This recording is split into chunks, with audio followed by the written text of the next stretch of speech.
kalau menurut saya pribadi ya, harus dilengkapi dengan keilmuan yang lain. Jadi harus belajar ilmu yang lain seperti contohnya mungkin sering ngikutin, pernah dengar pelatihan atau training NLP nggak? Neuro Linguistic Programming. Untuk visi misi saya dalam menjadi ketua di Himatuni ke depannya yaitu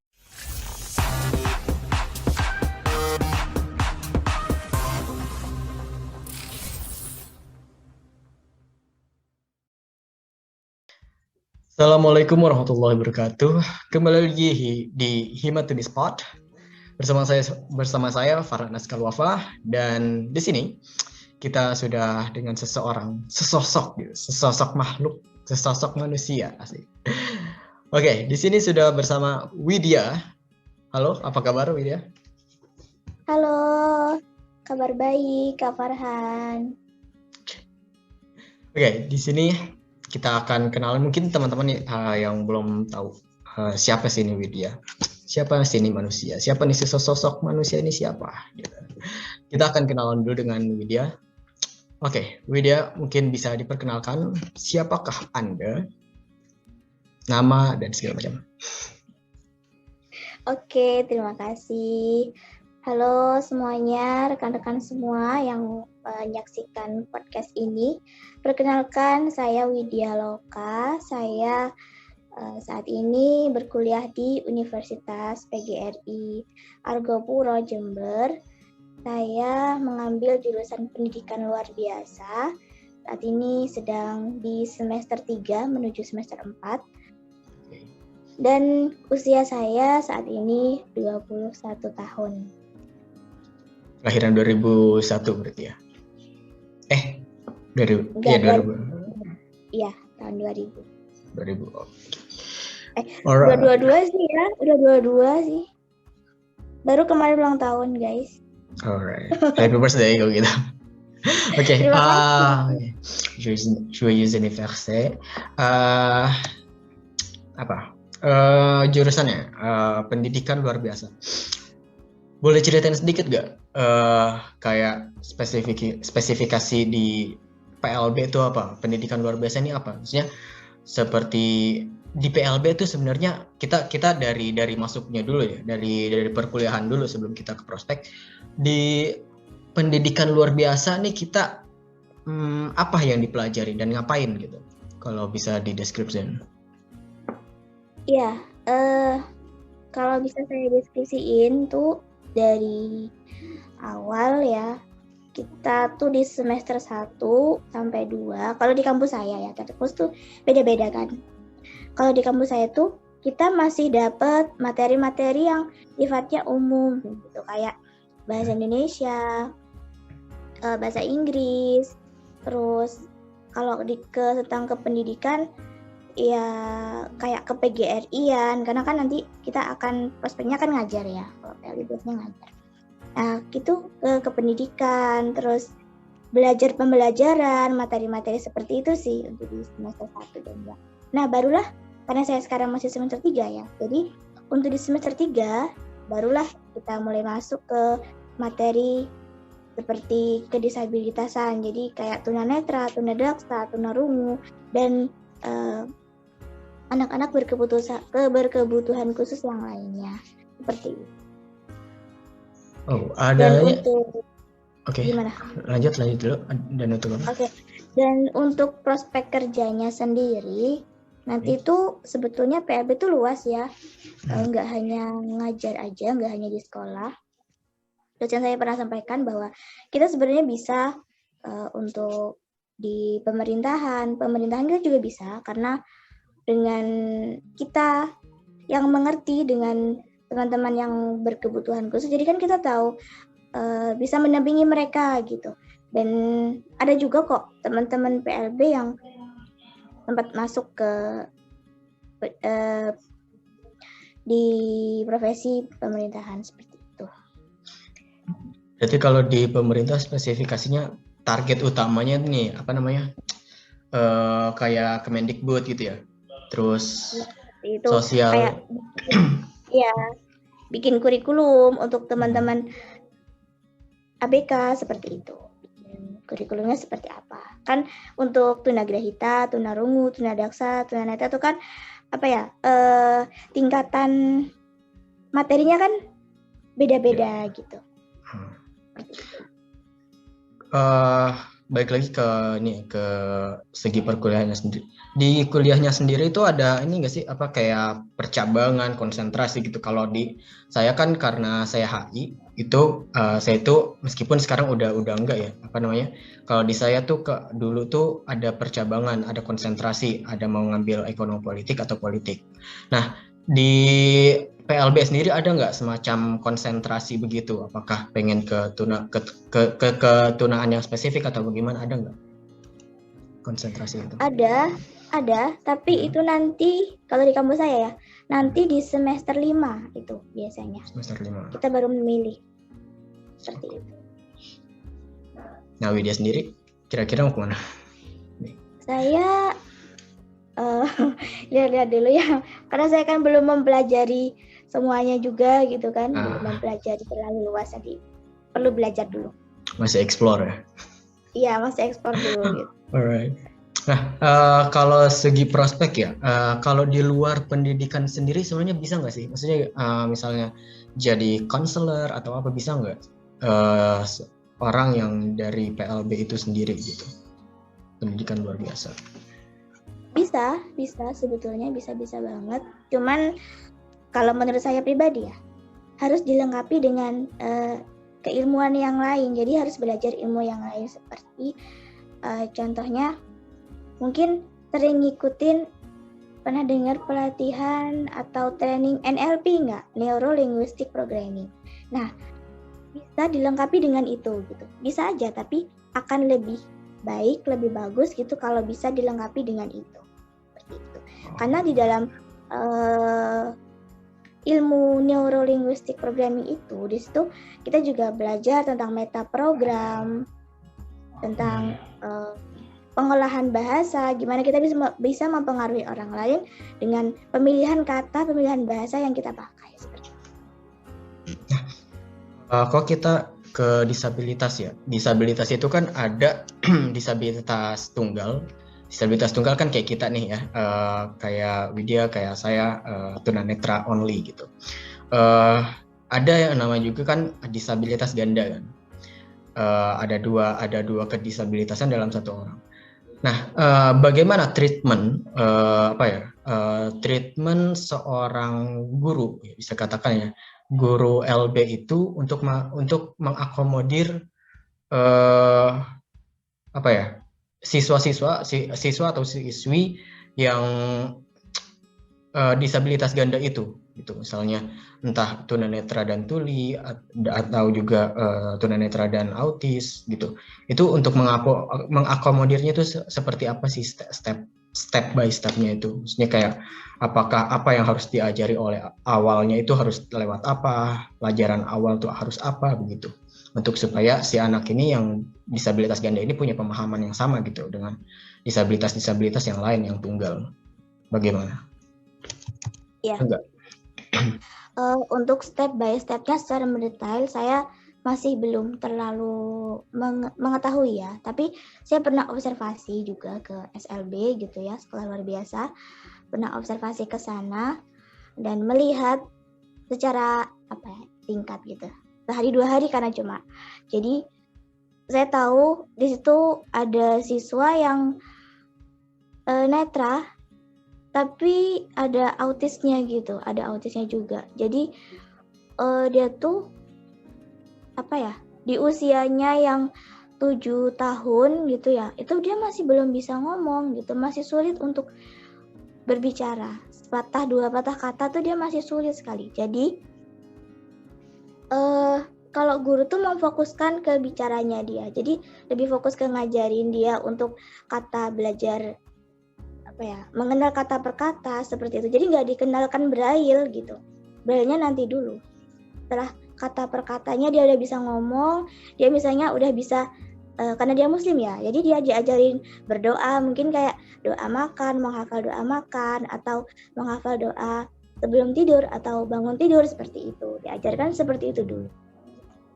Nanti barulah masuk ke kayak kemandirian, mungkin nggak braille ya, jadi kemandiriannya dulu. Jadi mungkin yang ringan-ringan aja kayak membuka, misalnya mengupas buah seperti itu. Tapi buah-buah yang mudah ya, buah-buah yang bisa dikupas, nggak yang buah yang Durian gitu ya. pas pisau gitu, bukan. Buah-buah yang bisa dikupas kayak salak kayak gitu-gitu. Seperti itu. Bukan durian, bukan semangka gitu lah ya. Bukan ya. Itu kakak yang bisa ya kayaknya. Kupasin salak bisa deh kayaknya ya. Bisa. Oke. Apa? Nah, berarti sebenarnya seberapa kalau kita bandingkan begitu, seberapa mungkin dan seberapa cepat tunaganda ini bisa menyerap ilmu begitu dibandingkan dengan tunanetra tunggal atau disabilitas tunggal gitu? Kecepatannya bisa disamakan nggak gitu, atau dia punya perbedaan?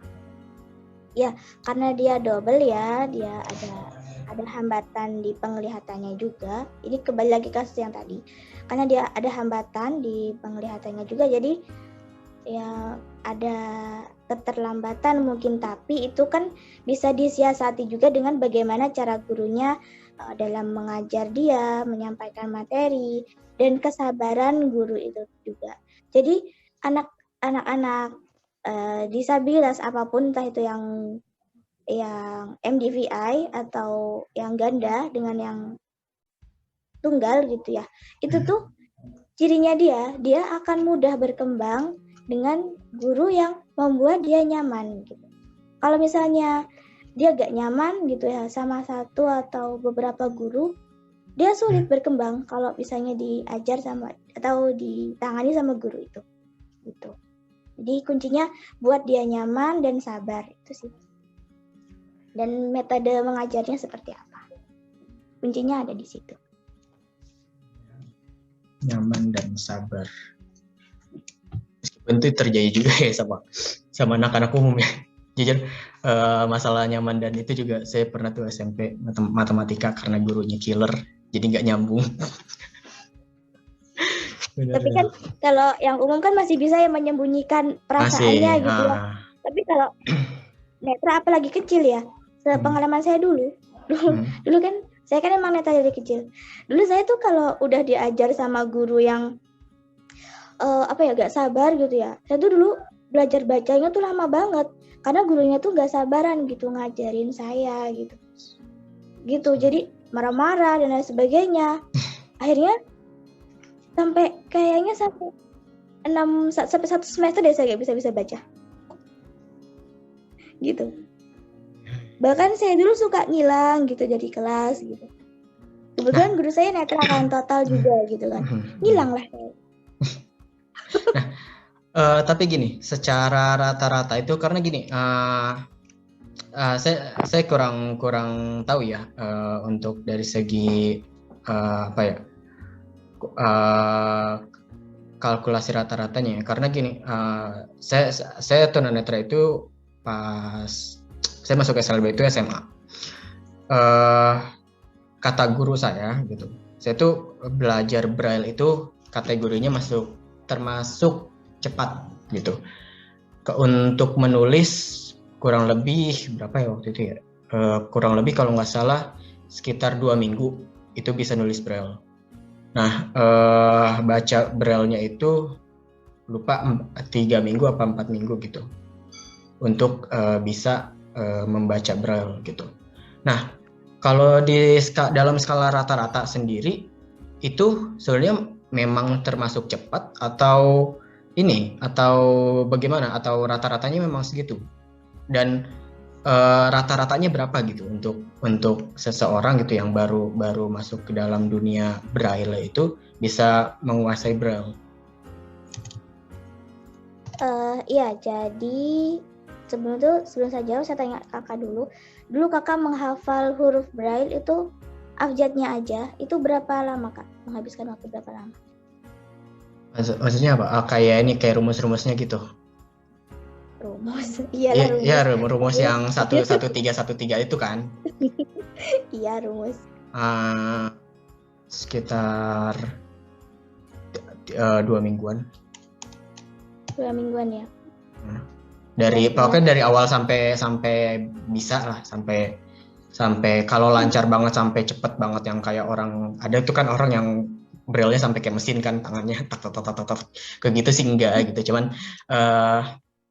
bisa lah sampai bisa menulis satu kalimat gitu, satu dua kalimat sampai satu lembar, itu waktu kurang lebih 2 minggu gitu.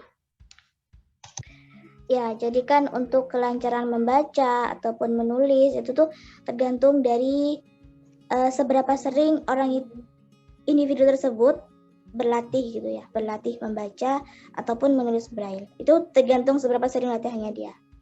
Ditentukan dari itu. Untuk tadi kategori cepat atau lambat, karena saya belum pernah ngajar juga, dan saya dulu pas sekolah juga gak ngamatin temen-temen gitu ya gimana. Jadi mungkin itu bisa dikategorikan sebagai sedang gitu ya, karena 2 minggu yang lalu saya diberi tugas oleh organisasi saya gitu ya, ada di sini ada organisasi tunanetra gitu. Saya ditugaskan untuk memberikan untuk mengajari braille kepada teman-teman tunanetra pemula gitu, tunanetra baru. Dan usianya juga ada yang 40, ada yang 27-an.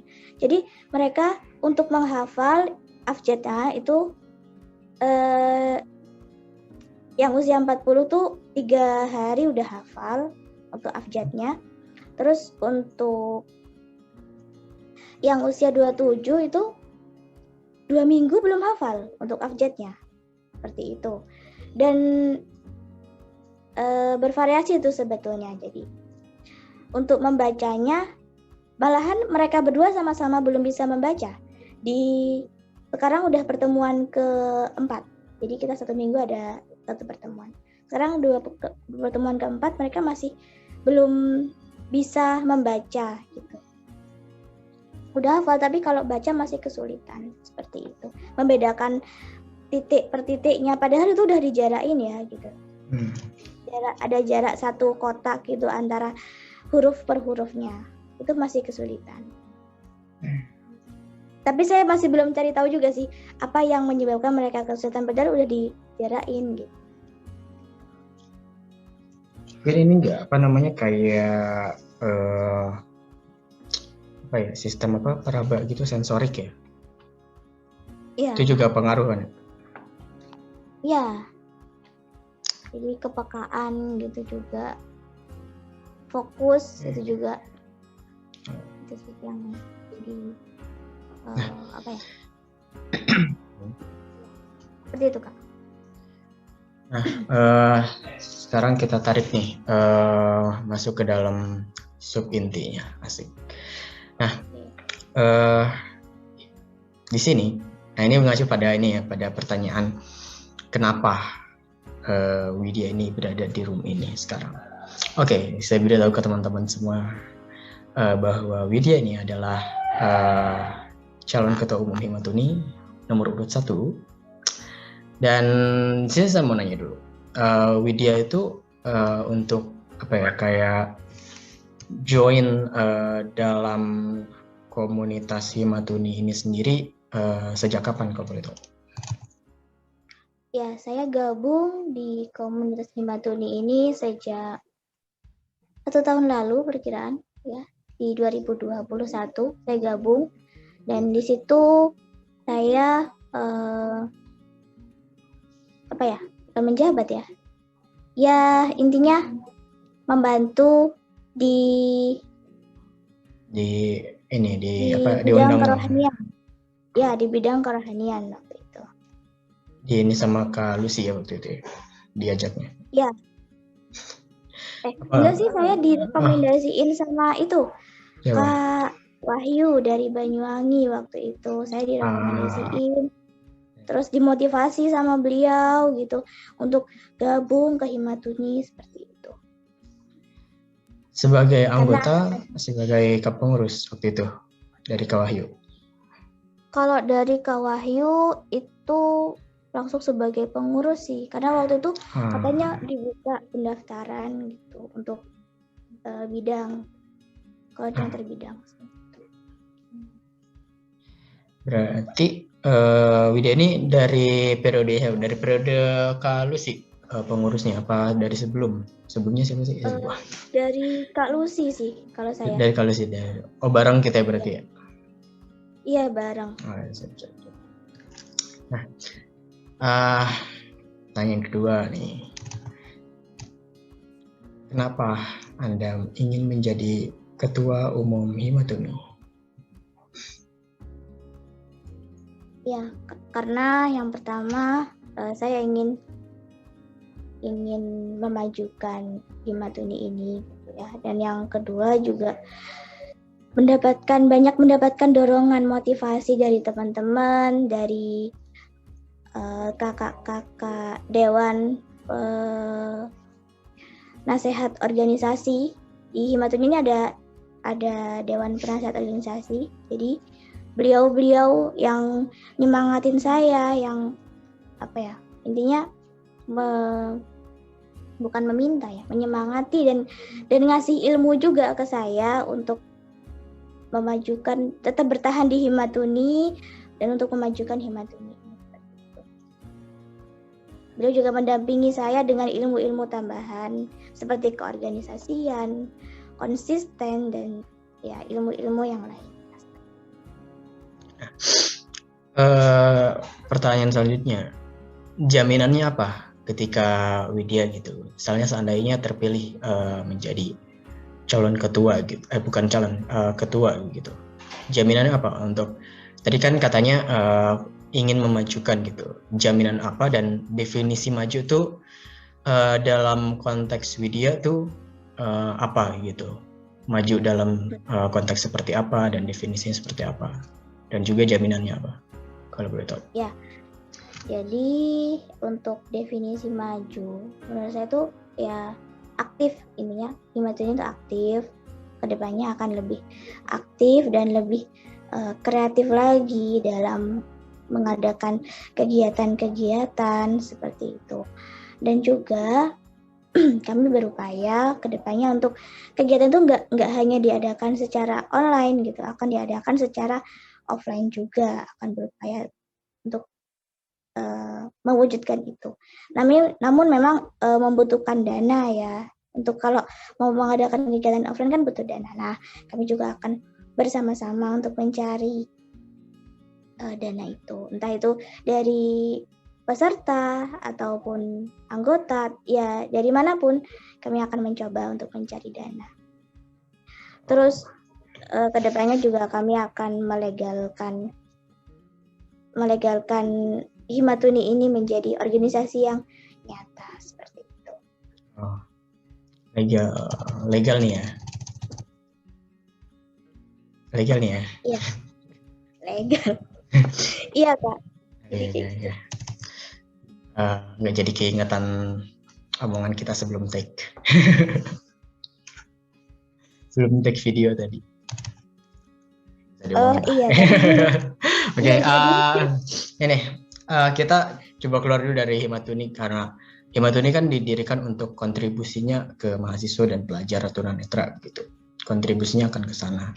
Nah, sebagaimana kita tahu juga mahasiswa tunanetra, siswa-siswa tunanetra gitu, mereka tuh banyak masih punya problemnya tersendiri begitu dalam perkuliahan, sekolah, atau juga bahkan kehidupan biasa begitu.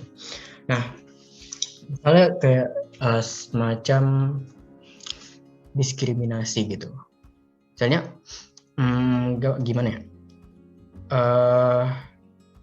Menurut Widya sendiri gitu, untuk menghindari atau mencegah ya, atau melawan, kalau memberantas mungkin terlalu ambisius ya, karena diskriminasi mengurangi gitu. Ya, mengurangi dari sisi diskriminasi itu sendiri, untuk disabilitas ya, karena baik lagi definisi diskriminasi yang saya sebutkan ini luas. Maksudnya bisa diskriminasi secara administratif, misalnya yang kayak misalnya siswa ditolak ke sekolah umum, terus juga diskriminasi secara fisik, kayak misalnya fisik maupun mental ya, kayak misalnya penghinaan, terus juga fisik itu ya kayak penyiksaan dan segala macam. Nah, apa sebenarnya yang harus dilakukan dan bagaimana cara mengatasi hal-hal ini gitu, diskriminasi ini, karena baik lagi bukan hanya di Indonesia aja, di luar juga masih banyak seperti ini begitu. Ya, mungkin untuk mengatasi itu bisa dimulai dari diri kita sendiri gitu ya. Dari disabilitasnya itu sendiri, jadi disabilitasnya harus mandiri, memang harus benar-benar mandiri dari segala aspek ya, aspek ekonomi, aspek orientasi mobilitas juga harus bagus gitu ya, OM-nya harus bagus untuk yang netra, dan kemampuan berkomunikasi. Jadi percaya diri, mampu untuk nggak ragu gitulah untuk berkomunikasi dengan orang-orang di luaran sana, dengan orang-orang yang non disabilitas. Kemampuan dalam berinteraksi dan komunikasi. Terus nggak pasti aktif juga ya, nggak harus aktif juga di sini. Jadi ya memang dia bisa menyesuaikan diri aja dengan lingkungan seperti itu. Ya memang kemampuan seseorang dalam menyesuaikan diri dengan lingkungan tuh beda-beda ya. Ada yang cepat, ada yang lambat, ada juga yang sedang gitu. Tapi setidaknya dia mampu mengatasi problem-problem yang ada di lingkungan itu. Entah itu dengan caranya sendiri atau dengan diskusi dengan banyak pihak. Yang penting dia nggak terbelakang aja gitu, jadi masih bisa lah mengatasi problem yang ada seperti itu. Untuk yang kedua, selain kemandirian ada lagi dari segi pengetahuan. Kan biasanya teman-teman yang non difabel itu kan nanya gitu ya, teman-teman disabilitas ini bisa apa sih? Pinternya nih, ya maksudnya kasarannya gitu ya, pinter gak sih? Terus kadang-kadang ada juga loh yang penasaran gitu, ini kasarannya ya, berapa sih IQ-nya gitu. Ada juga yang kayak gitu, jadi kayak mereka menganggap bahwa disabilitas tuh IQ-nya tuh rendah dan lain sebagainya gitu. Padahal kan tidak semuanya begitu. Jadi kita harus emang benar-benar banyak baca, banyak-banyak mendengarkan kayak mungkin berita-berita atau isu-isu terupdate. Jadi ketika orang-orang di luar sana sedang ngomongin apa gitu tuh bisa nyambung gitu loh. Jadi gak cuma diem aja. Jadi menunjukkan bahwa kita tuh banyak taunya gitu. Seperti itu sih. Itu secara bahasa saya ya. Teman-teman bisa memaknainya dengan ya pemahaman masing-masing lah. Kalau dari saya seperti itu. Selain pengetahuan, ada lagi etika. Jadi kita harus punya etika yang baik, harus sopan. Terus kalau misalnya berbicara dengan lawan bicara juga, nadanya juga harus teratur gitu ya. Ya memang kadang dalam berbicara tuh kita gak nyadar gitu ya. Tapi keteraturan nada tuh bagi saya itu adalah hal yang penting sekali dan hal yang paling utama gitu. Ya, karena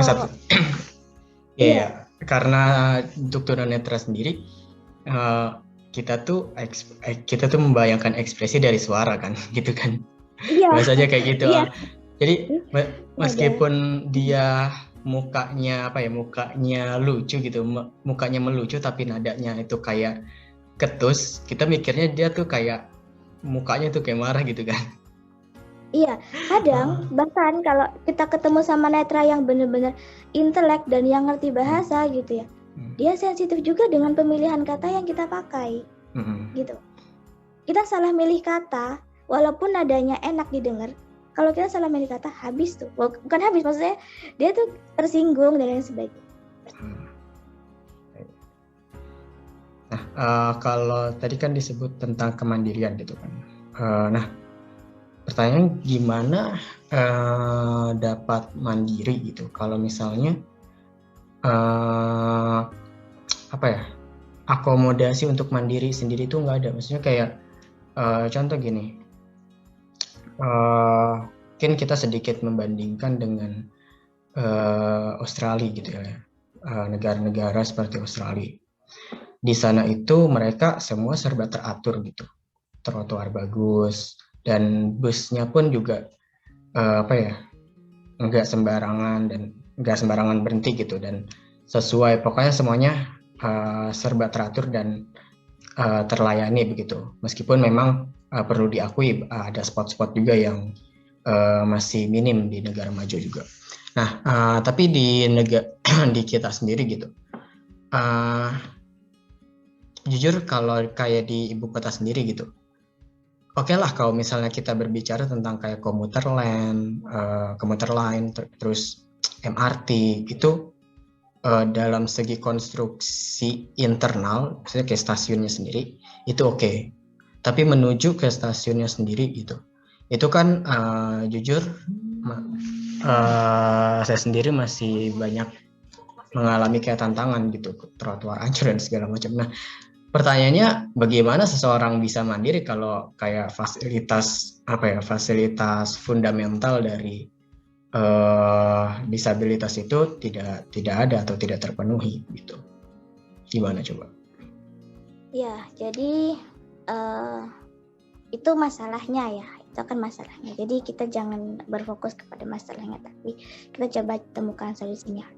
Jadi bisa dengan itu tadi, kita pelajari medannya, kita selalu menggunakan tongkat kemana-mana, dan kita kalau udah pakai tongkat gitu ya, itu tuh orang tuh akan nantinya akan tahu kan, oh ini tunanetra.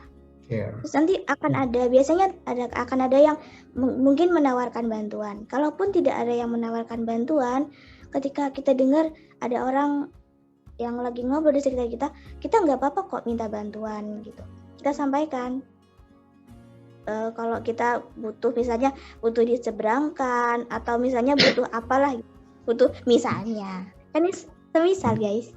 Jadi misalnya kayak gitu, kita harus pede dan jangan malu untuk meminta bantuan. Asalkan tapi tongkat itu tetap jangan ditinggal karena itu adalah identitas kita. Menurut saya tunanetra yang total ataupun low vision, menurut saya tuh tetap harus pakai tongkat sih kemanapun, karena tongkat itu identitas guys. Jadi walaupun kita low vision gitu ya, kan penglihatan kita kan terbatas juga ya. Takutnya suatu saat ketika penglihatan kita tuh menurun, kita nggak terbiasa dengan itu gitu. Kalau kita udah terbiasa dengan tongkat, ketika penglihatan kita menurun bahkan bisa sampai blind atau total, ya biasa aja kita gitu. Biasa aja dalam kehidupan sehari-hari gitu, karena udah terbiasa seperti itu. Saya pun masih lepasin ya, tetap aja kemana-mana juga masih pakai. Ya kadang juga ada tata cara penggunaan tongkat yang kurang benar, ada juga yang kayak gitu, karena saya masih ada sisa gitu ya, makanya ya suka-suka caranya. Ya seenaknya aja gitu. Ya belajar juga dari teman-teman yang total seperti itu. Ya, pada intinya OM lah ya. Untuk misalnya untuk medan yang bagaimanapun. OM-nya dan komunikasi. Jadi saya jujur punya dua cerita soal OM itu. Tadi kan disebut kayak tentang low vision gitu kan, butuh juga tongkat gitu. Itu kejadian sama saya waktu SMP gitu. Jadi ini cerita sedikit ya teman-temannya. Jadi tuh SMP, saya kan SMP masih di sekolah biasa ya, umum. Jadi sekolah saya itu waktu itu ada pembangunan gedung baru kan. Sholat zuhur di gedung barunya itu dibangun di depan tempat wudhu masjid. Enggak masjid sih, agak ke sononya lagi. Nah di tempat wudhu itu ada galian lubang untuk, tahu nggak sih yang cakar ayam itu. Nah ada lubang galian itu, saya tanpa sadar gitu, lagi jalan gitu kan. Kebetulan itu tempat wudhunya lagi jadi keran yang pojokan itu kosong, tapi untuk menuju keran yang pojokan itu harus ngelewatin keran yang paling depan dulu. Jadi pas keran paling depan tuh ada orang gitu, ada orang yang lagi wudhu. Saya menghindarilah ke belakang gitu kan, ke belakang orang yang wudhu ini. Kebetulan ini tempat wudhunya outdoor ya gitu. Nah, Iya. Pas ngebelakangin gitu, jalan-jalan di rumput, kayak di rumput gitu, masih di rumput. Tiba-tiba jalan jeblus masuk ke dalam lubang. Udah gitu lubangnya tuh setinggi pala gitu. Jadi udah gitu yang ini paling paling menyedihkannya.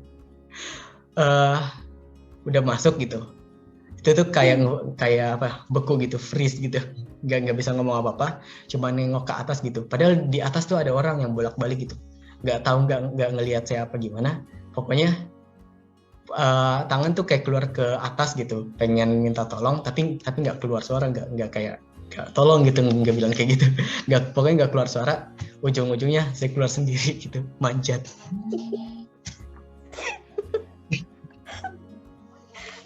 Ya, itu cerita lucu. Nah, ya. Cerita awam lagi itu juga, jujur ya, saya setuju banget tentang tongkat, terus juga OM yang dibilang Widya bahwa itu penting untuk tunanetra. Ini kejadian juga, satu cerita lagi untuk teman-teman. Saya pernah ke Pangrango, Gunung Pangrango juga. Itu Gunung Pangrango ini bukan gunung wisata gitu. Kalau gunung wisata itu kan kayak Bromo, Ijen, itu yang kalau dikategorikan mungkin udah akses untuk tunanetra gitu. Jalannya mulus, apalagi Bromo cuma tangga-tangga doang kan. Nah, Pangrango itu gunung segunung-gunungnya gunung gitu. Maksudnya gunung bukan untuk wisata tapi gunung pendakian gitu. Ya buat wisata juga, tapi di sana tuh tidak infrastrukturnya tuh tidak seperti Ijen ataupun Bromo gitu. Nah di sana tuh saya pas naik ke sana gitu, itu jadi tuh awal tuh dari bawah, dari kaki gunung, lupa ketinggian berapa gitu, itu saya pegangan sama orang gitu, pegangan sama teman gitu, dan pegangan itu ternyata ke ujung-ujungnya itu udah berapa ratus meter, pegel dan gak nyaman sama sekali, pegangan tuh gak nyaman sama sekali. Ujung-ujungnya saya udah nyuruh aja nih waktu itu sama ketua mapalanya langsung kan, saya didampingin sama dia bilang aja, Mas jalan di depan aja, saya ikutin dari belakang, saya deteksi suara gitu, dan ujung-ujungnya bisa. Nah ujung-ujungnya bisa, saya kan total gitu kan, saya pas kayak gitu saya bisa gitu ngikutin sambil tentunya ini ya sambil tongkat juga ya, mainin tongkat gitu. Jadi fungsi tongkat itu untuk peraba jalan gitu, untuk meraba struktur jalannya, apakah itu lubang atau apa. Nah suara kayak orang jalan kan ada suara gesekan kaki ya, srek-sreknya itu. Nah itu untuk mendeteksi kayak kanan kirinya gitu, harus belok mana. Nah itu selain permainan tongkat, kalau menurut saya perlu ditingkatkan sensitivitas telinga gitu. Beneran, iya. Nah itu kerasa banget kalau menurut saya, itu yang pengalaman yang menurut saya paling kerasa banget, fungsi bisa katakan indera lain gitu, anugerah lain yang diberikan Allah gitu untuk kita gitu. Dan ya itulah gitu pemanfaatan indera keenam mungkin ya. Indera keenam. Iya, jadi meningkatkan sensitivitas pendengaran kita, terus juga komunikasi itu tadi. Jadi ada tambahan dari tongkat, komunikasi dan tongkat, penggunaan tongkat itu sih. Ya, jadi intinya dari apa yang saya sampaikan tadi terkait untuk mengatasi isu atau menanggulangi diskriminasi disabilitas. Jadi kita itu harus membawa ciri khas kita masing-masing. Ketika berkomunikasi atau berinteraksi dengan masyarakat, kita tuh harus punya ciri gitu. Dan tunanetra adalah identitasnya atau cirinya itu tongkat dan braille. Itu sih. Entah itu low vision ataupun dia total, pokoknya kalau dia udah masuk kategori tunanetra, dia nggak boleh lepas dari itu. Braille dan tongkat. Kemana-mana dia harus bawa itu dan harus erat. Jadi dia dalam kehidupannya dia harus ada. Kalau braille ya kita bisa misalnya di rumah kita, misalnya untuk yang cewek-cewek ya banyak skincare-nya. Mungkin skincare-nya tuh dari untuk mereknya mungkin ada benda-benda atau bentuk-bentuk dari wadahnya yang sama, yang mirip. Bisa tuh ditulisin gitu. Oh, ini facial wash. Oh, ini facial foam. Atau ini scrub. Seperti itu ditulisin. Jadi, kalaupun ada yang mirip-mirip, kita nggak ketukar namanya. Untuk obat-obatan juga bisa. Jadi misalnya ada obat-obat yang kalau obat kan mirip ya pasti ya. Bentuknya kadang ada yang mirip juga gitu kan, biar nggak salah obat, biar nggak salah ambil, dan biar kita nggak nanya-nanya juga tiap mau minum obat kita nanya-nanya, ya kita bisa tulisin gitu. Seperti itu. Tapi kan kalau kita berbicara seperti itu, kayak misalnya komunikasi, kemandirian untuk mengurangi diskriminasi, tapi kan ada faktor lain gitu, misalnya katakanlah kita sudah bawa tongkat gitu, kita sudah menunjukkan identitas begitu. Nah, bagaimana gitu? Jika kalau ada orang yang dia sudah tahu ada orang bertongkat, ada orang, karena gini, kita tuh nggak bisa menutup mata bahwa ada oknum.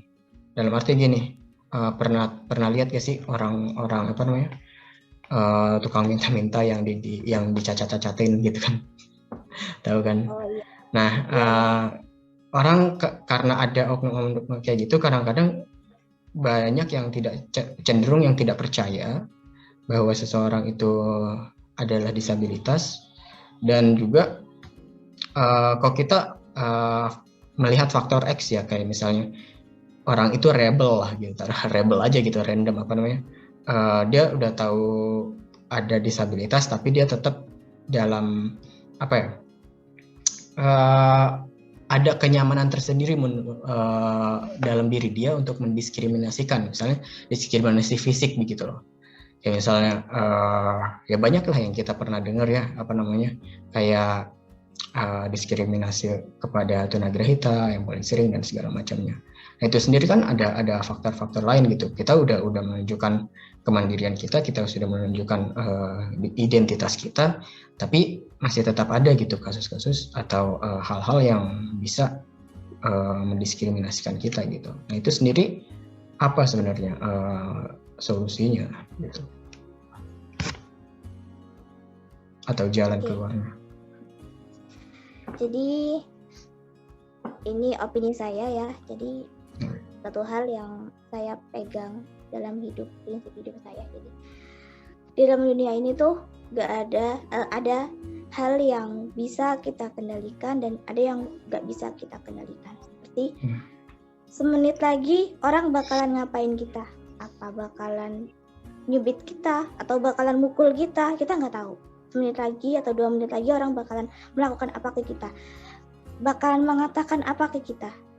Kalau misalnya itu membuat kita nggak nyaman, oke. Ya udah, kita simpan sendiri aja. Yang penting kita udah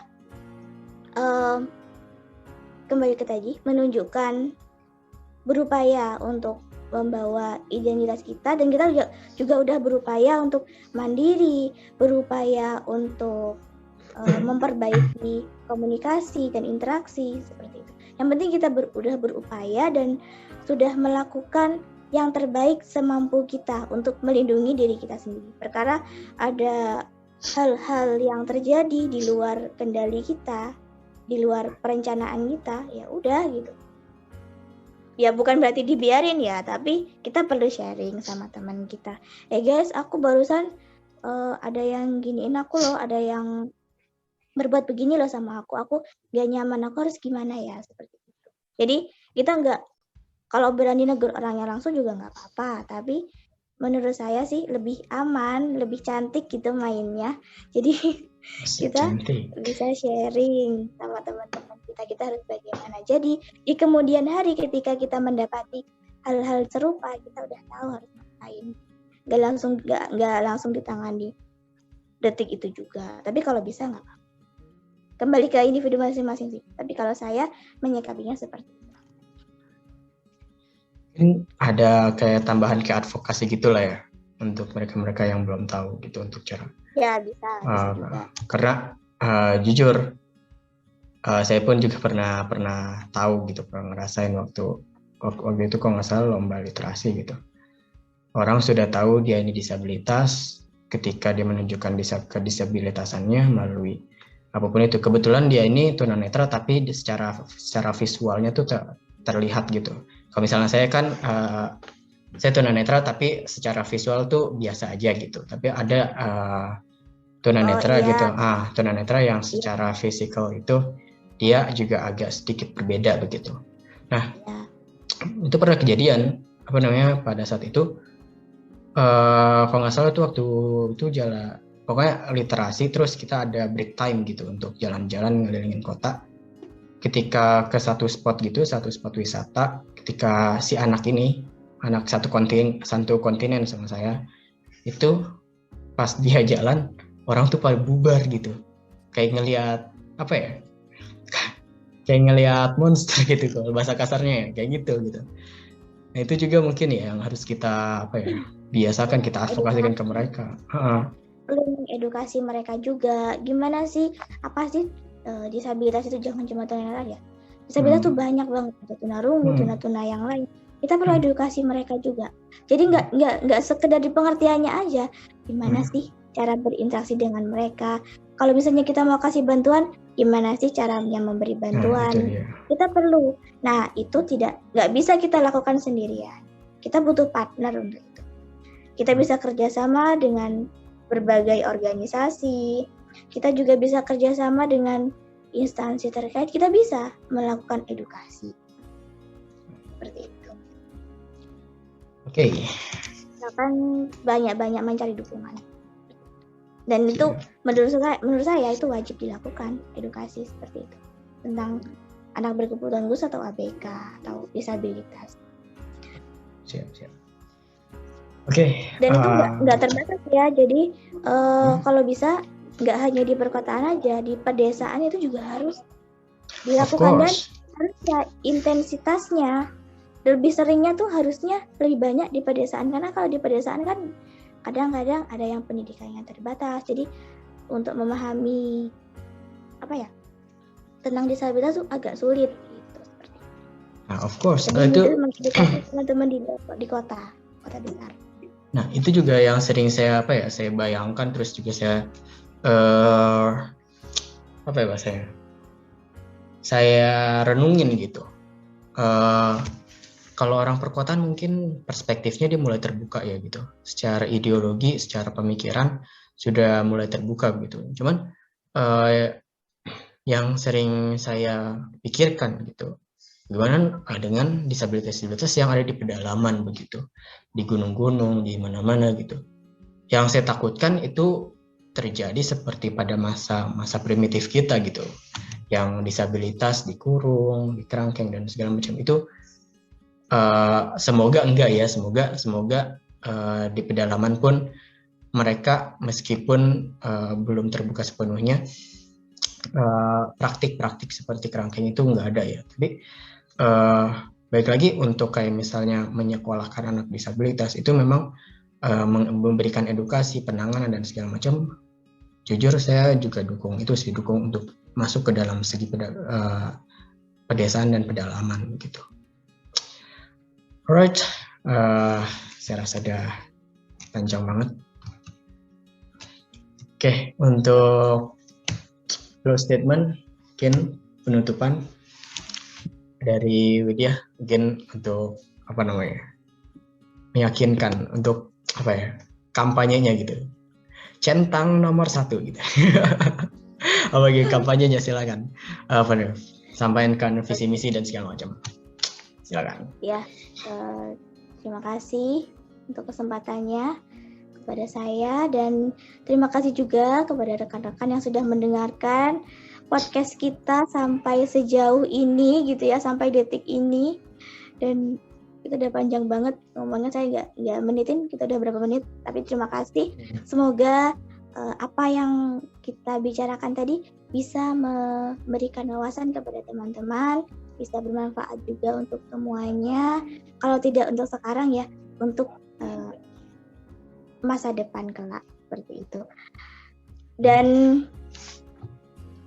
saat ini teman-teman sudah sedikit ya mengenal tentang saya, seperti apa saya, dan saya fokusnya pendidikannya di apa, dan sedikit banyak sudah mengenal saya. Maka dari itu, untuk visi misi saya dalam menjadi ketua di Himatuni ke depannya, yaitu untuk mengembangkan Himatuni agar Himatuni lebih aktif lagi, lebih kreatif lagi dalam membuat kegiatan-kegiatan, dan juga untuk kedepannya kita akan fokus mengembangkan disabilitas netra agar disabilitas netra menjadi disabilitas yang mandiri, yang cerdas, dan juga bermoral, karena di era saat ini sudah banyak generasi muda yang melupakan etika, bukan melupakan ya kadang-kadang ada yang melenceng juga dari etika, seperti itu,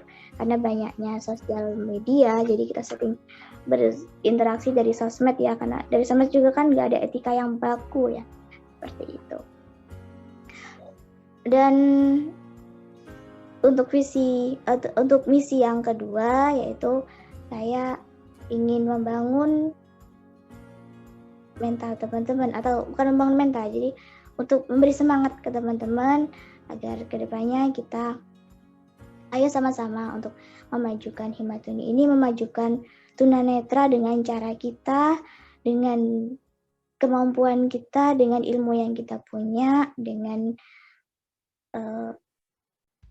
waktu yang kita miliki, dengan pikiran kita sama-sama kita majukan organisasi ini, sama-sama kita bantu teman-teman kita yang mengalami kesulitan di luar sana dalam menjalani kehidupannya. Karena tadi kita sempat membahas tentang isu disabilitas atau diskriminasi ya, kita bantu mereka dengan apa yang kita bisa, dengan apa yang kita punya, dengan loyalitas kita, seperti itu. Dan saya siap untuk itu. Saya siap memberikan waktu saya untuk organisasi, saya siap memberikan pikiran saya, memberikan tenaga saya, bahkan memberikan sebagian uang jajan saya untuk memajukan organisasi ini. Karena saya tidak berpikir apa yang akan saya dapatkan dari organisasi, tapi yang saya pegang di sini adalah apa yang bisa saya berikan untuk organisasi Himatuni tercinta ini. Saya bisa begini karena saya mencintai Himatuni dengan tulus dan tidak mengharapkan apapun. Tapi saya juga mengharap kerjasama dari teman-teman semuanya, baik itu kakak-kakak DPO, baik itu teman-teman anggota, seperti itu. Teman-teman pengurus, saya mengharapkan kerjasama dan solidaritas dari semuanya. Mungkin itu banyak, ya saya nggak bilang sedikit, banyak closing statement dari saya ya. Sudah berapa ribu kata tadi yang saya sampaikan. Terima kasih untuk kesempatannya. Alright. Pak Farhan, terima kasih.